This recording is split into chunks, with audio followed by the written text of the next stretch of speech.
Welcome to the Dental Team Podcast. I'm your host, Kiera Dent, and I have this crazy idea that maybe I could combine a doctor and a team member's perspective because let's face it, dentistry can be a challenging profession with those two perspectives.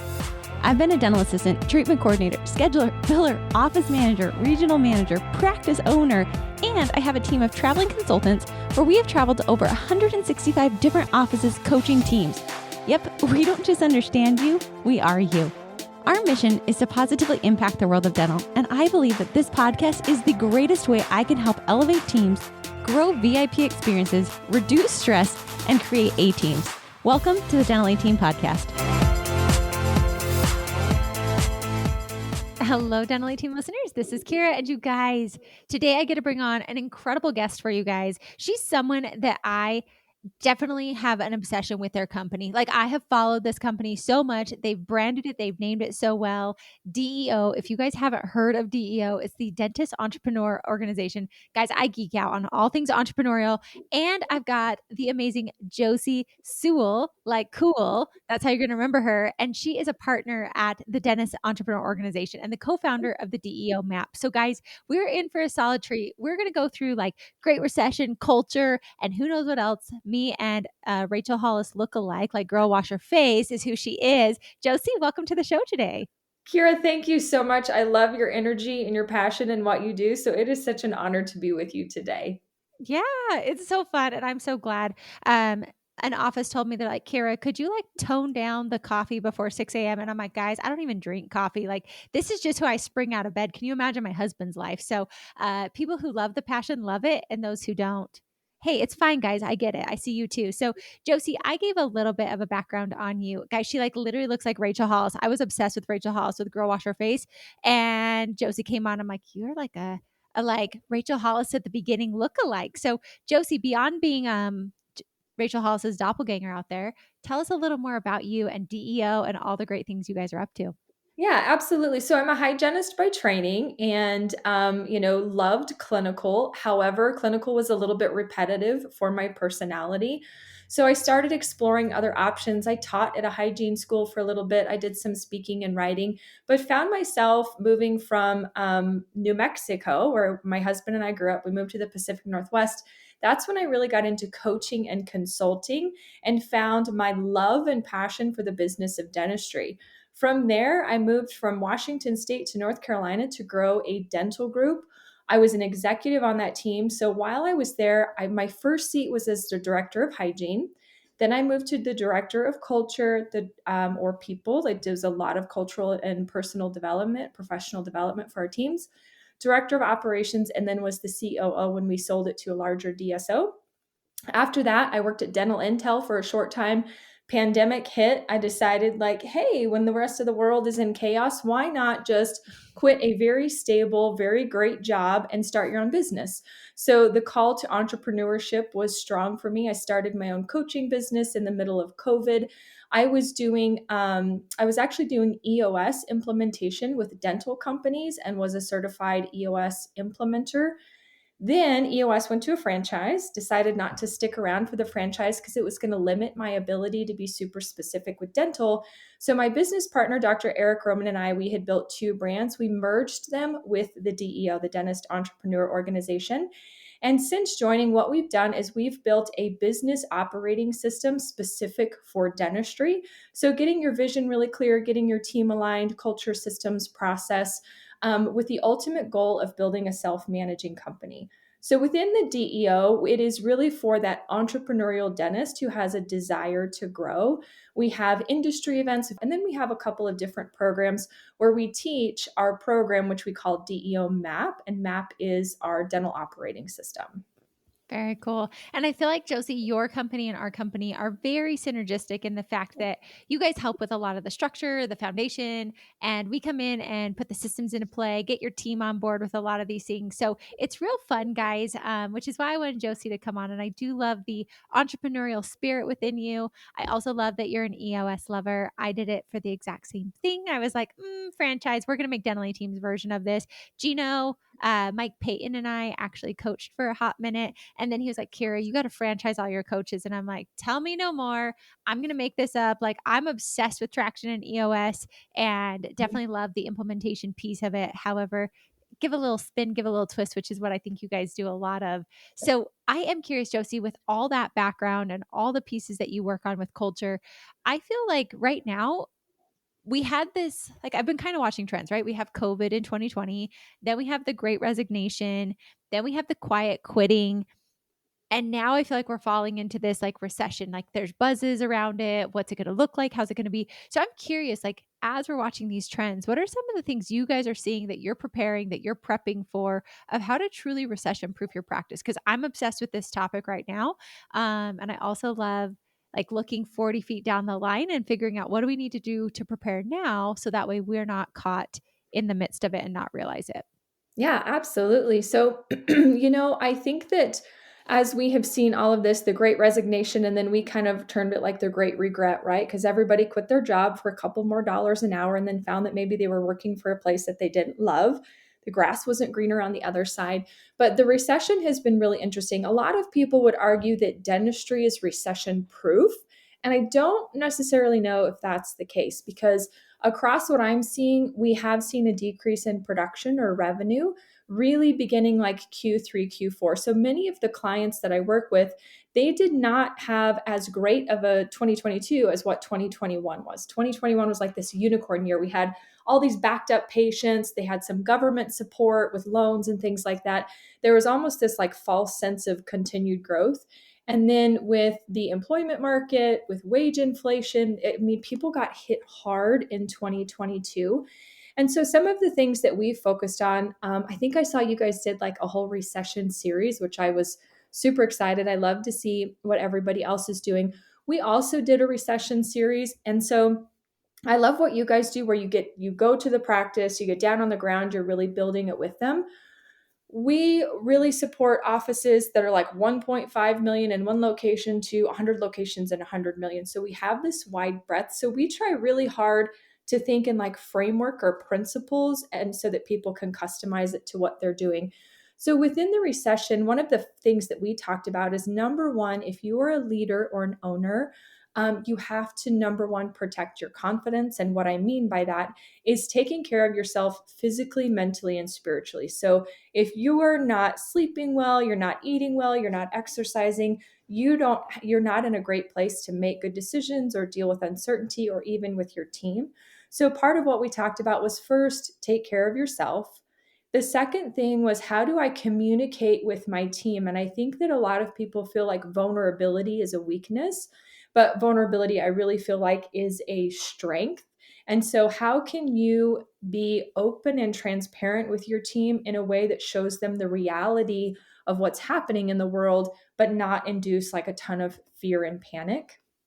Obviously, everybody's trying to, what I see happening a lot this year is maybe we're seeing a decrease in the number of de novos or startups and acquisitions where people are buying it.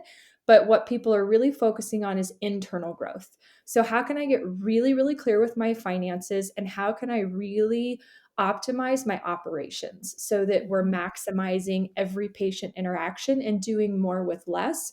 And then obviously, like mitigating risk, understanding flexible staffing models, and really learning how to engage your team. So, those are kind of high level, some of Yeah. the things that we're talking about with the recession.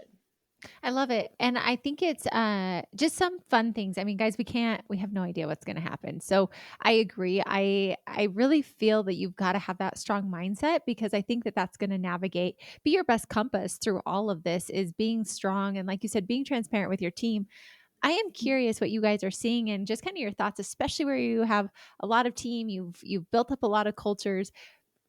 What's your prediction, Josie? And again, you don't have a crystal ball either. This is us rifting because we don't know what's going to happen. Do you think moving forward, it's going to be more of this like different working model in practices? Or do you think we'll revert back to what was normal, where it's like 40-hour work weeks? Or do you think it'll be this more?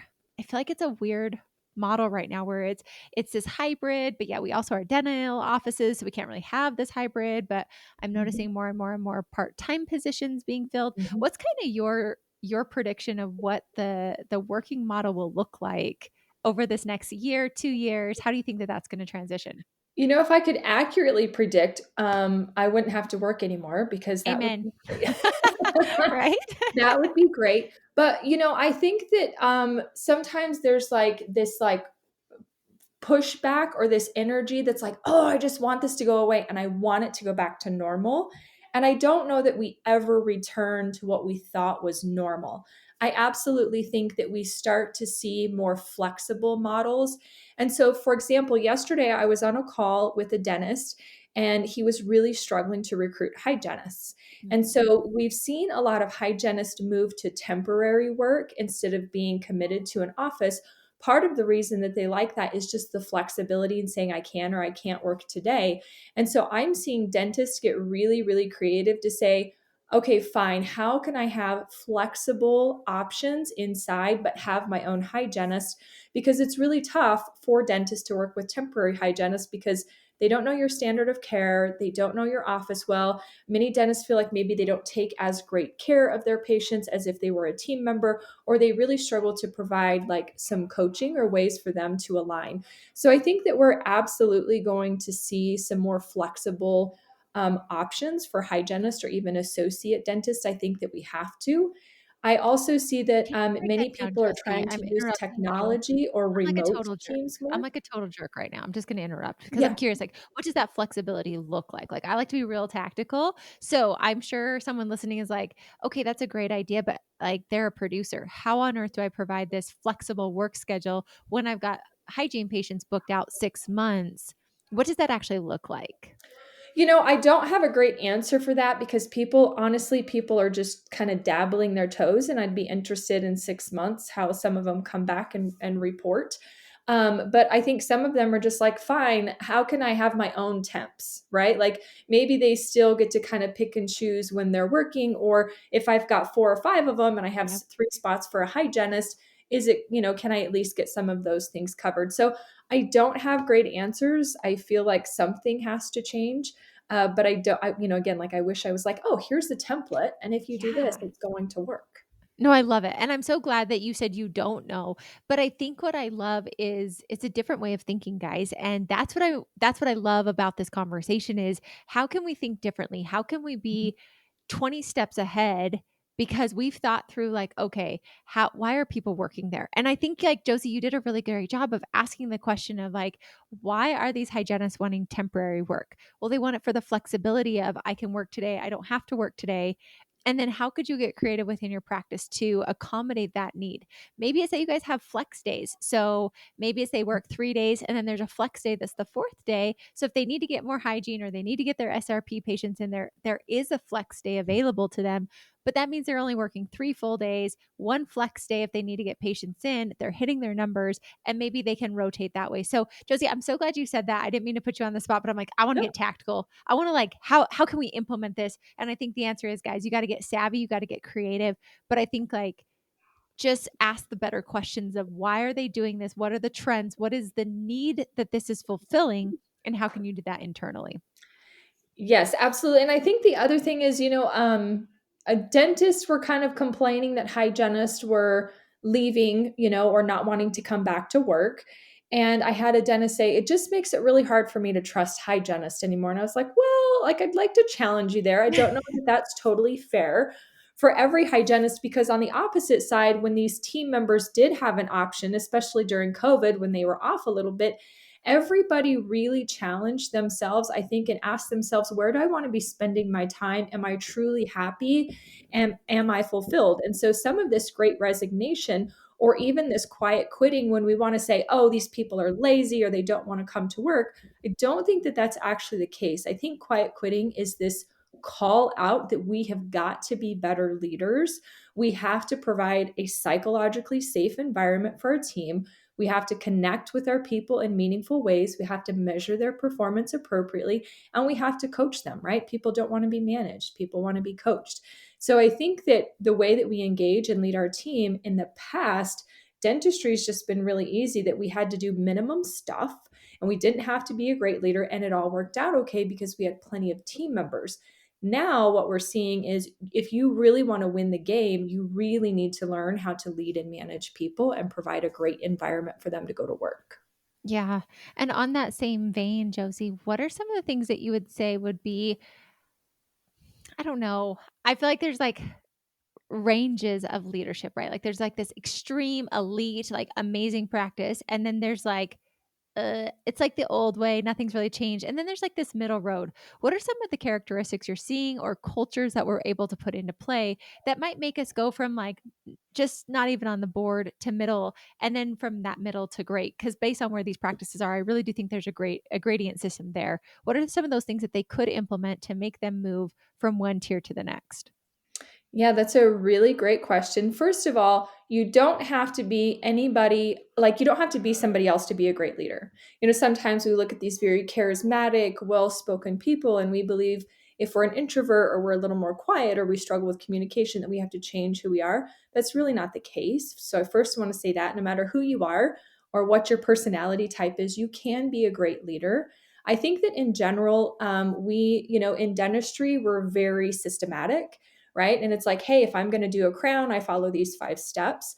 And so what's been missing is dental leaders in particular need a good system to rely on in order to become a great leader. And so we've just never been taught that. And that's one of the things we've tried to solve is like how to create a systematic way. If you follow these things, then you can be a great leader. So for us, again, we refer to it as connect, measure, and coach. And so we do things like we don't do annual performance reviews. We actually do a quarterly check in. And during that quarterly check in, again, we connect with our team members to find out how are they doing? How are they feeling? How's life going for them? Measure their performance, meaning are they aligned to the core values? Are they aligned to the vision? And then looking at their key performance indicators over the last 13 weeks, right? Because it's once a quarter, and in coaching them. And so when I say coaching them, it's working in partnership with those team members to set goals for their own career and learn or grow in a way that they desire to grow that benefits and helps them achieve mastery over time. So anyway, I would say if you're not having regular conversations with your team, start having those conversations, at least a pretty structured conversation once a quarter. Something that we think is super valuable is in these quarterly check ins. It's not just, if Kiera, I'm your manager, it's not just like how I feel like your performance or how you're doing, but it's also how am I doing as a manager? Am I providing a safe and healthy work environment for you? What do you want more of? What do you want less of? And then how can we work through that together? So the change, like manage, our world has changed dramatically in the last 30 to 40 years, but the practice of management hasn't. And so we have to change that and modernize that. And that's because people feel very differently about work than they did, decades ago. I really love that. And I think I like thinking in the future, guys. I like seeing where are we headed, what are the trends, and how can I be that forward thinking practice rather than being stuck in my ways. Now, that doesn't always come easy. I think sometimes it's very hard to admit that I need to change, but I really love that you guys have it more as a dynamic group as opposed to I'm managing. It's like a top-down approach compared to a peer-to-peer, and I think it's really helpful because as a manager, I'm like, I don't even know if these people like what am I doing well, what am I not? And I didn't feel like I ever got that feedback unless it was negative on exit interviews of like you didn't do this, this, this. And as a manager, that can be very hard. And so I think it's also normalizing and supporting managers as well to where you are getting that feedback. What am I doing well? How can I support you more? What can I do less of? And I think my biggest piece in all that is I feel like it's helping teams have more trust, more open communication, which then minimizes this quiet quitting, minimizes this great resignation because teams like when you feel safe and you feel happy and you feel supported, like I just heard a quote the other day and they said people don't quit companies, they quit managers. And I Yes. really thought that was interesting. And I'm like, it's true because they can love their doctor, but if their Mhm. manager's not supporting them or their doctor, if they're managing them, isn't supporting them, like that's why they're quitting. And so being able to think ahead and look to see what could you do to change, I think is really magical. Are there any last, like, if you were giving out your greatest tip to dental practices right now or dental office managers, like, what do you feel the dental industry needs to hear right now that you want to put a nice like bow on our podcast today? Great ending question. And so I would say one of our number one principle is that we have one life space. And so what that means is I can't separate who Josie is as a person, who Josie is as a professional. And so we have to get rid of this old mindset that you leave your crap at the door. And we need to recognize that people are whole human beings and that they come with all sorts of life experience. And we have to meet people where they are. And when we truly learn to love people, our people are the greatest line item on our P&L, right? And yet it's the place where we put the least amount of time and effort learning how to support and manage them. And so learning to love your people and really engaging in your culture will really help you, whether it's a recession or COVID or competition or anything else. When you have a healthy team, you will survive whatever comes your way. Beautiful, Josie. I love that. Guys, it really is true. I think like seeing them as an asset, not a problem, like not a liability. Team members, I just think it changes your whole focus. And I think that was really beautifully said, especially right now where it's like, what do I focus on? What do I do? I think so many people are stressed and it's like, have a great mindset and love your team. That's it. Like, that's really it. So, Josie, thank you so much. I appreciate your time. I appreciate your love for what we do in this dentistry profession together. I just appreciate you today being on the podcast and sharing so much valuable knowledge. Thanks for having me. It was wonderful. Of course. Josie, it was a killer time today. Thank you so much. And for all of you listening, thanks for listening. And I'll catch you next time on the Dental A Team podcast. And that wraps it up for another episode of the Dental A Team podcast. Thank you so much for listening, and we'll talk to you next time.